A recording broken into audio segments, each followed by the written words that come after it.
Assalamualaikum warahmatullahi wabarakatuh. Sahabat-sahabat semua dimanapun juga berada, ada sesuatu yang lucu sahabat, di mana seorang oknum habaib itu kemudian ngamuk-ngamuk gara-gara acara pengajiannya sepi.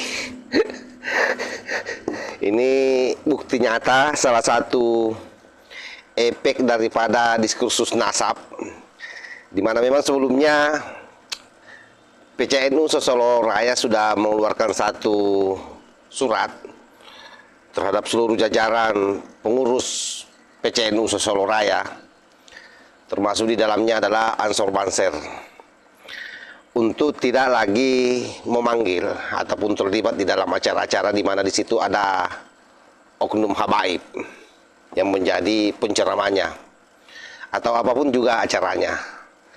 Karena itu kemudian mereka sepertinya tidak terima dan marah-marah sambil mendatangi kediaman Roy Surya PCNU Wonogiri, yang memang salah satu di bawah naungan Solo Raya, ya, masuk dalam skop Solo Raya, yaitu Wonogiri.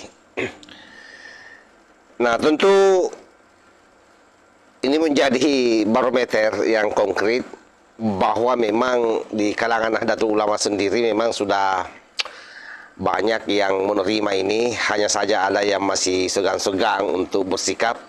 Nah, beda dengan Solo Raya, tegas mengeluarkan surat edaran. Nah, bisa dibayangkan kalau kemudian se-Indonesia PCNU memboikot acara habaib, kira-kira apa yang terjadi?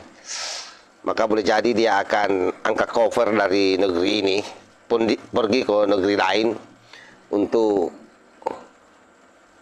mencari makan.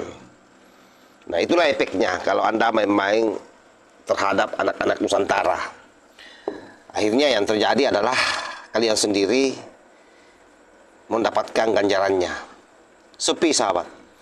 Maka marah-marah karena tidak dikawal Banser. Padahal kita tahu bahwa beberapa video sebelumnya ini, kalau tidak salah kemarin ya, saya sempat meng-up bagaimana ada oknum habaib melarang orang-orang yang ada di majelisnya itu untuk memasukkan Ansor Banser, dan bahkan katanya tidak bertanggung jawab dengan dosanya kalau sampai ada anak-anak dari jamaahnya itu yang masuk Ansor Banser. Dan saya kira banyak hal yang pernah terjadi di negara kita ini, di mana memang Ansor Banser, terutama Banser, itu dipojokkan oleh oknum-oknum habaib, termasuk Ketua Robita Alawiyah.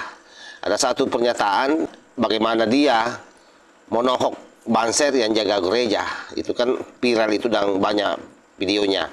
Dan yang paling parah lagi itu pasca pembakaran bendera HTI yang terjadi di Garut, di mana ada Banser mau membakar bendera HTI, lalu kemudian oknum habaib berlomba-lomba memojokkan Banser. Tidak ada satu pun yang membela Banser kala itu dari kalangan mereka, padahal dari kalangan mereka juga banyak yang mengaku NU.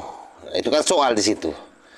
Jadi memang posisi mereka ini posisi bola si malakama di Nahdlatul Ulama, karena memang beberapa orang ada di lingkup Nahdlatul Ulama, ya, termasuk saya kira Abah Lutfi.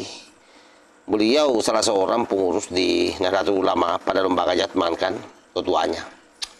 Sekalipun dia juga sudah turun andil di situ melakukan pembelokan sejarah di Jatman dan di Nahdlatul Ulama.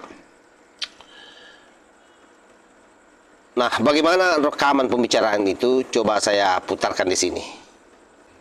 Saya sudah mengawatin jenengan mengenai acara Watang Sono dan Cobor yang jenengan gembosin. Itu saya sudah telisik di Karanganyar, di PCNU Karanganyar. Juga saya sudah telisik di Pak Arifin, saya sudah telisik di Pak Mubarok, saya sudah telisik di Kang Jari. Yang sudah saya datangin tempatnya PCNU Karanganyar Pak Aziz, lanjut tempatnya Kang Jari. Pak Mubarok sama Pak Arifin belum ketemu tapi sudah WA. Dan sekarang saya tempatin jenengan, dan ini hari ini pokoknya saya harus ketemu jenengan. Suun di mana? Kapan? Dengan siapa? Saya harus ketemu. Jenengan kali sinten mawon monggo. Yang penting kula piyambakan. Tentang acara Watang Sono yang jenengan termasuk orang yang ngembosi dan acara dicobor. Saya sudah ada buktinya semua. Sun. Oke, saya kira jelas ya bagaimana oknum habaib ini marah-marah karena ada dua katanya tempat pengajiannya semuanya sepi. Tidak ada orang-orang NU yang datang, pokoknya sepi lah bang, bahkan tidak dikawal banser. Sehingga apa yang terjadi ya dia mencari dari pengurus-pengurus NU, Surya NU. Jadi bayangkan saja Surya NU, dia sebut langsung saja namanya tadi itu. Ada Kiai Mubarak, langsung saja Pak Mubarak.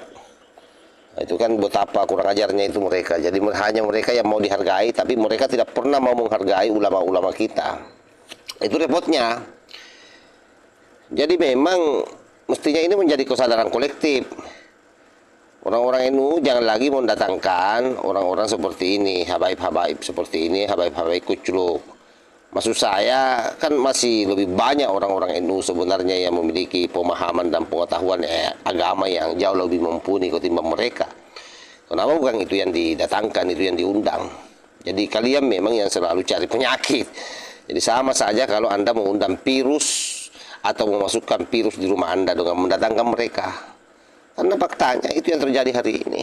Sudah kita lihat sendiri kan, bagaimana efek-efek penjualan gara-gara nasabnya yang kemudian mendapatkan porsi yang sangat besar di hati umat Muslim Indonesia, terutama umat Nahdlatul Ulama. Akhirnya mereka merajalela dan cenderung tidak terkontrol dan bahkan menjadikan orang-orang NU sekaliber Kiai Said Akil Siraj saja kadang-kadang dia hina. Dia hanya sebut namanya Gus Dur saja pernah dibuta-butakan hatinya. Tidak saja buta katanya matanya, tapi juga hatinya juga buta. Nah, apalagi kalian, Gus Dur saja anak pendiri Nahdlatul Ulama dihinakan seperti itu oleh Bung Rizik Sihab. Jadi memang ini, kalau masih ada orang-orang NU sebenarnya yang mau berhubungan dengan mereka, itu sungguh keterlaluan. Dalam artian, saya mendukung apa yang dilakukan oleh Kiai Fuad Pleret. Ya memang betul-betul tegas, bahkan memasang palang informasi di depan masuk pesantrennya. Itu luar biasa itu.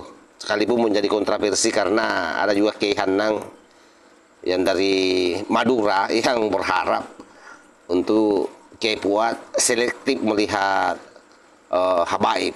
Tapi itulah perbedaan ulama NU. Ya saya kira sah-sah saja, karena sekali lagi ini soal bagaimana menjaga keyakinan kita masing-masing dengan pengetahuan yang ada di dalam diri kita. Konsistensi itu menjadi penting untuk kita jaga, karena itu menjadi cermin dedikasi diri sebagai seorang manusia di depan Tuhan. Bagaimana dalam istilah kami di sini di Makassar, gatanu janu ada. Jadi hanya orang konsistenlah itu yang senantiasa tidak akan mungkin mampu dipermalukan oleh orang lain. Hanya dalam istilah di sini ya gatanu janu ada. Nah, itu. Mageteng, tegas. Tidak gampang berubah pendirian. Dan memang harusnya begitu. Ya saya kira begitu sahabat ya. Wallahul muwaffiq ila aqwamit thoriq. Wassalamualaikum warahmatullahi wabarakatuh.